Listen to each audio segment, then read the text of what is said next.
Basahin po natin ang Genesis chapter 27, verse 1 up to 23.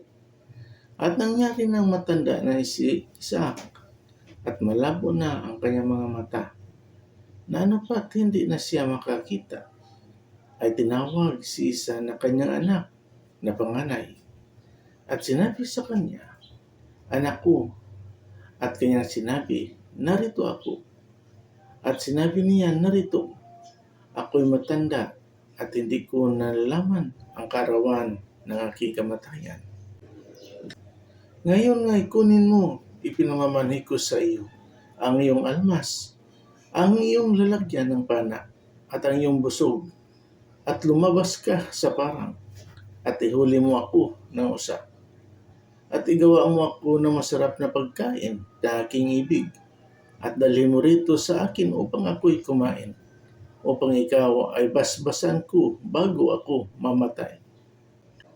At pinakikinggan ni Rebecca nagsasalita si Isaac kay Isa na kanyang anak. At naparoon si Isa sa parang upang manghuli ng usa at upang madala. At isinaysay ni Rebecca kay Jacob na kanyang anak na sinasabi, "Narito, narinig ko ang iyong ama na nagsasalita kay Isa na iyong kapatid na sinasabi, 'Dalhan mo ako ng usa at igawa mo ako ng pagkain masarap, upang ako'y kumain at ikaw ay aking basbasan sa harap ng Panginoon bago ako mamatay.' Ngayon nga, anak ko, sundin mo ang aking tinig ayon sa inuutos ko sa iyo.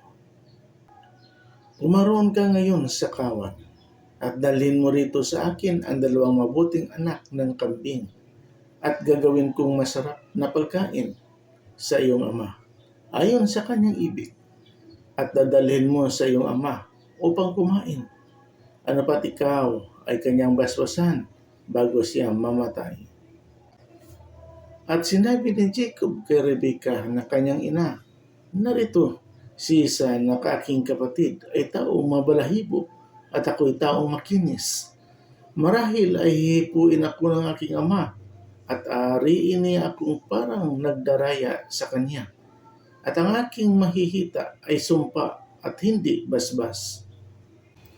At sinabi sa kanya ng kanyang ina, "Sa akin mapunta ang sumpa sa iyo. Anak ko, sundin mo lamang ang aking tinig at yumaon ka na dalhin mo sa akin." At siya yumaon at dinala sa kanyang ina, at gumawa ang kanyang ina ng masarap na pagkain na ibig ng kanyang ama.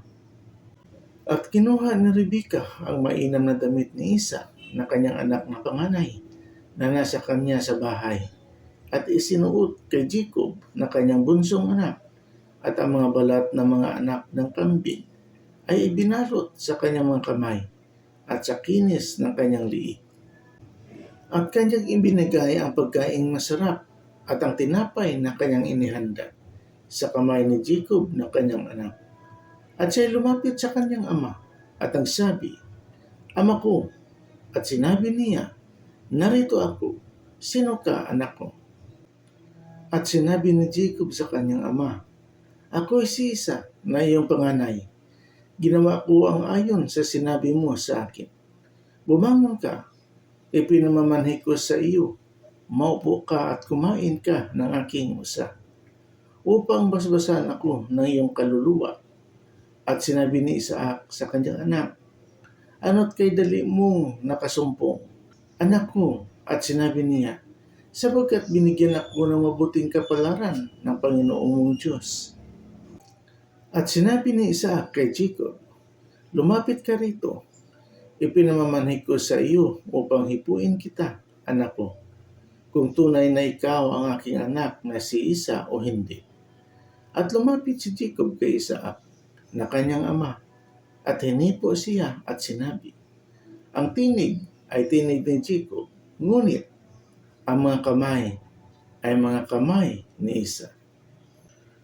At hindi siya nakilala sapagkat ang kanyang kamay ay mabalahibo, gaya ng mga kamay ni Isa na kanyang kapatid. At sa gayoy binasbasan siya. Amen. Please subscribe and share. Salamat. God bless.